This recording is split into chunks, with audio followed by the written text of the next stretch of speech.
Okay, we are testing. We are rolling. Looks like everything's doing somewhat okay. Alright. Hey guys. This is Charlie. Some of you may know me as Charlonius, or Chuck, or Charles, or whatever. My name's Charlie. You can call me Charlie. It's fine. I'm going to do a quick video. Just a small one because I haven't done one in a little while. And we're going to do a vintage lens test of this, which is a Soligor wide auto. It's a 28mm 2.8 f2.8 lens. This is obviously adapted onto my Sony a7 II. Yep, there it is. Look at that. That looks kind of compact and nice in my hands like that. So anyway, and then after we do a quick little review of that, I'm just gonna do some channel announcements. Obviously, we haven't I haven't done a video in a little while. We haven't really talked about it, but things are happening. Things are going on. I'm gonna let you know what they are. So stick around after this.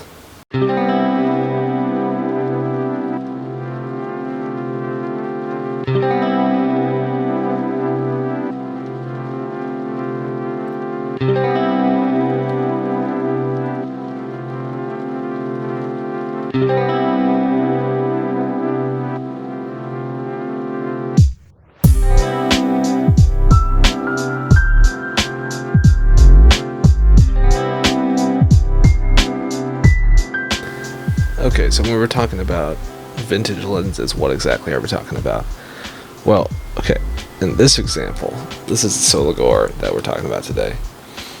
This is a lens that was made like in the late 70s, early 80s, and it was meant to serve the large amount of manual film SLRs that were in existence at the time, like this one. This is a Pentax ME Super. It was a gift of a family member, so it's been around for a while. It's been around. The camera was released in like 79, 80, something like that. So these lenses, they were made out of metal and glass, 40, 50 years ago sometimes, and they were meant to last. So they have lasted. Look, this is a Pentax itself. This is a Pentax Super Multi-Coated 50mm f1.7. For those of you who don't understand like focal lengths or anything, the camera that I'm on right now, that's a 50mm lens, and it's about 6 feet away from me, so kind of give you an idea of scale. So these lenses are around. Obviously, we've moved on to newer cameras such as this. This is a Sony a6000, which is mirrorless. So there were digital SLRs. You can still find them. DSLRs are out there. But these are mirrorless, so they don't have a mirror. So you don't look in at an actual mirror looking at the actual light right in front of you. There's a digital viewfinder which takes the signal from the sensor and puts it into your eyepiece with all the fancy computer animatronics. There's an actual LCD screen inside this eyepiece, and of course, the standard back of the digital camera screen.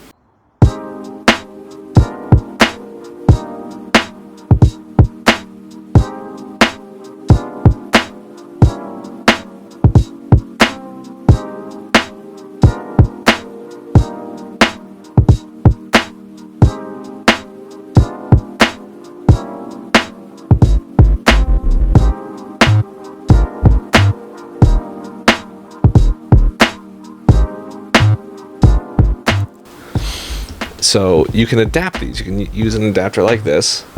This connects to your Sony camera, and it allows you to put on a Pentax lens. We take this, we can attach it to this. Okay, I can't really do it. Blind, apparently. Anyway, it attaches, and it allows you to use these cameras, these lenses on these cameras. But obviously, the drawback is these have manual focus and manual aperture. You don't get any of the autofocus or auto settings on your camera like this lens. We've been talking about this one. This is I did a video about this. Is the Samyang 35mm with its weird little half lens hood thing. So you can actually put the filter on the lens hood instead of on the lens itself. It's just ridiculous. I mean, this is dirt cheap, and it's autofocus, and it's as fast as the lens we're talking about today. The same aperture, maximum aperture, 2.8, which is, again, if you don't know much about photography or apertures or lenses or anything like that, it's not super fast. Like a 1.7 would be a wider aperture. The one you're watching me on right now, that's a f1.8 for example. So these are f2.8s. Something like this, which we talked about in the Mexico video, part 1 or whatever. This maximum aperture is 3.5, and that's just kind of the nature of these longer zoom lenses, is that it's more expensive to make the apertures wider, and that's kind of true of all lenses still. The faster the aperture, generally, the more expensive.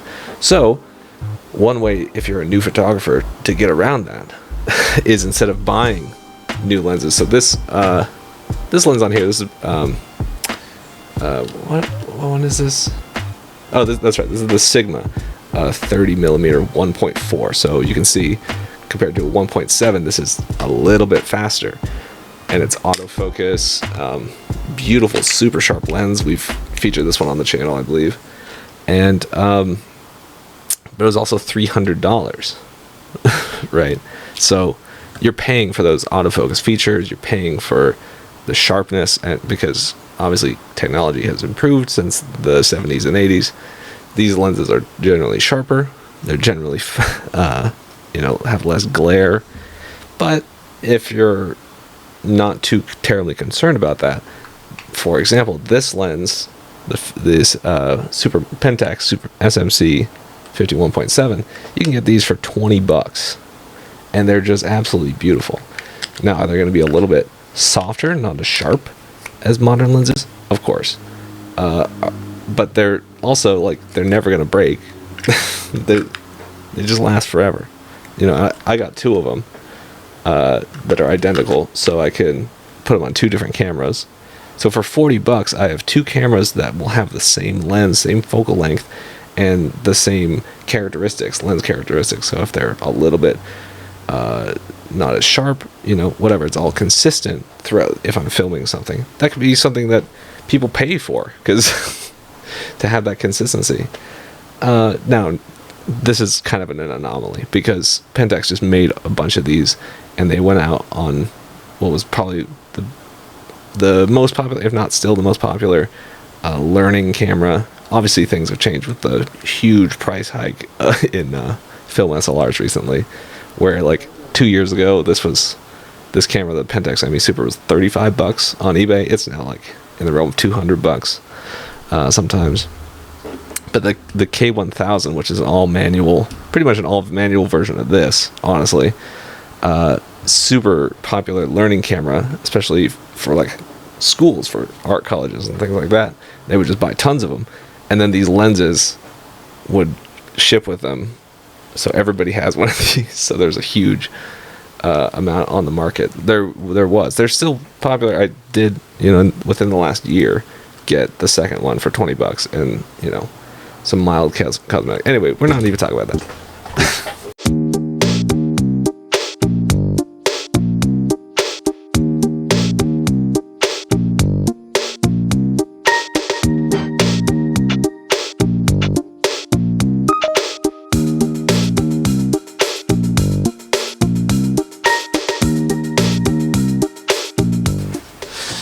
We're talking about this one. This one. Now, the story of this one. This is the Soligor 28mm. So 28mm obviously is fairly wide. If this is 50, but they're about the same size. They're both pancake lenses. If we can call them that. Compared to, this is the Sony 28-70 kit lens. So you can see the size difference there. And this is the Sony 16-50, the Easy Peasy. What is it? Whatever the name of this one is. SELP 1650. So, you know, fairly small lens. And the 28mm, which is in my lap now, yeah, it's about the same as well. This one is autofocus, optical steady shot, but it is APS-C only for photography nerds, which means, yeah, okay, we're not going to get into sensor size today. I think that's all going to be a whole different discussion. Anyway, but I found this one actually at Goodwill. There was a Goodwill that I would go to, and you know, I don't know if you guys are avid Goodwill hunters, or antique stores in general, or thrift stores, or anything like that, charity shops. You can find if you're really looking, you can find tons of camera equipment. And there was this one particular place, this one particular Goodwill. Someone must have just been dumping camera equipment into it, which was awesome. Because I got this, which is a Pentax K 2x telemax or teleconverter. So when I went to Mexico, I was taking. So this is the I can't even remember what 70 to 200 Vivitar, which again, as a vintage lens, having that kind of reach and that kind of zoom. And I got this for $40 online, something like that. And again, it's all metal. I traveled with this. If you see 70 to 200 nowadays, they're way bigger than this. Now, obviously, this is manual, so I was having to like focus, and so you're always going to be paying for that convenience. But then I found this for literally, I think, $5. Actually, it might have been connected. I think I found the Soligor connected onto the Telemax, and so I might have just gotten it for free sneakily. But this is Cosina. It's cheap, but you put this on the back, it doubles your focal length. So it went from a 70 to 200 to a 240 to 400, and that's how, like, on the boat, you shoot all the dolphin pictures and the sea lion pictures and stuff like that I was getting with this combination. And so 45 plus free, so $45 plus shipping, I think I paid for this setup, and it worked wonders. I had wonderful pictures. So, okay, that's the vintage lens rant over. You know, in summary, you can pay less, get vintage lenses that are higher quality than the lenses that you could get, because, for example, the 28 to 70 kit lens that I use a lot, it's a 3.5 to 5.6, that smallest aperture is based on the zoom, so it's not a consistent aperture, and this has a much lower aperture and was way cheaper to get. I think I paid $150 for this on eBay used, and this, you know, obviously also used, but $20. So okay, so that was the lens part of this video. Clearly, you know, obviously, I'm new to photography. I like to talk about it. That's why this channel has started taking on board these photography videos. And I know there's lots of video creators, content creators out there, photography content creators that are excellent, and I'm just truly just inspired by them because they make it look so effortless, and it's more work than they make it look like, but it's fun to do. So I will be continuing that, but channel update time. Obviously, in the past 2 years, this channel has gone from cooking videos to then, like, I started doing some Twitch streaming, so there's some gaming videos, and now the photography videos, and that's all stuff that I love doing. Twitch streaming has kind of gone by the wayside just because for those who don't know, and as you could probably tell watching this video right now, my computer is old. I have a 2013 MacBook Pro that I bought at the beginning of the pandemic, and that was kind of what set me on the content creation road, finally having something with 16 gigabytes of RAM. Insane, I know. And finally having cameras, including the A7 II, the A6000, the A5100 that I'm filming this on right now. All that has kind of finally allowed me to create content that looks at least as good as I want it to, you know, HD at the bare minimum kind of thing. I know I want to get it, you know, consistently 1080p. Oh, there goes the dryer.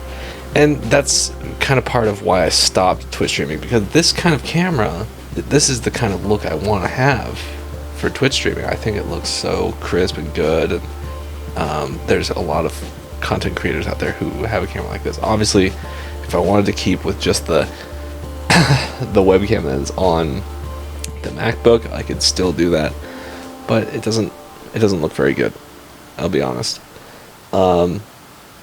So Twitch streaming, I think I was waiting until I got a better computer, and that has finally, well, it's not done yet, but I am working on it. I have a computer that I'm working on right now, because I got this. Yeah, that's a 2080 Ti. So that's going to enable me to stream more consistently. So I have a case, I got a cooler, and coming up here pretty soon I'm going to be finishing this build, and hopefully there will be a video about that as well.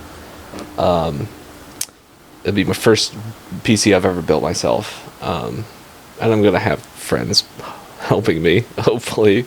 But yeah, I'm hoping that's going to, well, it's definitely going to boost my content creation abilities, and with that, then I'll be able to stream.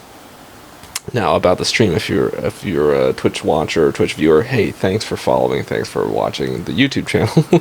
I don't stream on there anymore just because it's so hard with my MacBook. It's trying to use integrated graphics to, you know, essentially shove 1080p video through my wireless connection, it just looks bad. And as you can see, like, the video I'm watching on the screen right over here is like jerky and it's delayed, so you might be seeing that as well. And so you can clearly see there are hardware issues. But with the addition of a new computer that can actually do things, I'm hoping to have more video. We're gonna look into some cooking stuff. If you don't know, I also have a podcast with Chris Cox called Everything and Nothing. There's another YouTube channel, Everything and Nothing Podcast. I will link that somewhere, description or something like that. You'll see it. And we want to do more podcast video content, which I will be able to actually handle with a better computer. And we want to do live streams, like cooking or gaming, live streams, board games. So hopefully this will all be possible with a computer. And the cameras that I have available to me, I have 3 mirrorless cameras that hopefully I can run them all into a video input and have a switcher, and we can or just being able to edit 3 videos and synchronize them accurately, because right now, like, on my computer, just trying to synchronize videos just freezes everything. So that's just a bridge too far for my poor little computer. Yeah, more photography content, videos. I want to do sketches. There's so much I want to do, you know. But looking kind of realistically in the near term future, we're gonna get this computer up and running, hopefully within the next week or 2, barring any major discrepancies with parts or anything. And then, you know, we're gonna keep putting out podcast episodes as normal, but Spotify now has, I don't know if you guys have seen this, so we upload our podcast through Anchor. It's free and it's owned by Spotify, so it goes directly to Spotify and everywhere else you get your podcast. But Spotify now has video capability, so we have the possibility to just record a video, edit it however we want, and then upload that wholesale to Spotify, it will create it into a podcast episode, but also on Spotify you can watch the video. And okay, is that a little weird that we're piggybacking on Spotify's desire to appease the Joe Rogan fans? Yeah, that's a little strange, because obviously they have video because Joe Rogan moved to Spotify and he records video for all his episodes, which like all major, like Conan does that too. It's not just anyway, but having the ability to actually record like great audio with our podcast setup and then video as well, so there's more to the content than just the audio. And like I said, maybe doing sketches, maybe going places, maybe doing like remotes, maybe doing interviews on the street, maybe going to festivals, stuff like that. That's all stuff I want to do, and we're gonna start doing hopefully pretty soon. But with Twitch streaming specifically, I think the Charlonius channel as my like standalone channel, I think we might change that to like brand it as Everything and Nothing as well, so that we can just start putting podcast stuff, Everything and Nothing episodes, and even just stuff we do randomly.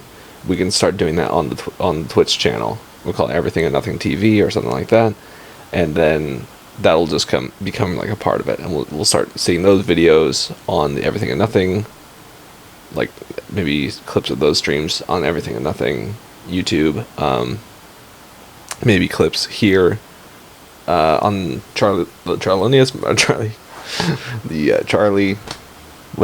channel, whatever this is. This is just where I dump all these vlogs and stuff like that. But yeah, okay, so anyway, thank you for watching. We've gotten pretty good views on the pool video. I know that was a minute long, so it's not a great commitment. So clearly on that video you didn't have to sit through 15 minutes of me talking about a 40-year-old camera lens, whereas for this video you definitely have to sit through that. But tell me in the comments, or email me or whatever. Tell me what you guys want to see, what you feel about this channel. It's just kind of whatever I want, which is why it fits so well with the podcast, because that's just what we want. We don't do anything we don't want to, really. We moved away from Shady Pines Radio. I think I talked about that. Anyway, we're no longer on Shady Pines Radio. Still have a good relationship with them. They're great people. I love what they're doing, but it was just trying to put out a weekly episode, trying to get a guest every week, or at least record an hour of, actually listenable content rather than us just rambling like I'm doing now. So that we can kind of curate and craft the content a bit more. And that's hopefully, so on the one side we're hopefully having better capabilities, on the other side we're having more time to do with that what we want. Yeah, so keep an eye out, and other than that, I think that's everything we wanted to cover. But yeah, keep an eye out. I think so this next week maybe, or 2 weeks from now, we're gonna start having computer build videos and videos made on this computer. I'm holding out hope. Alright, anyway, thank you for watching. Please like and subscribe. See you in the next one.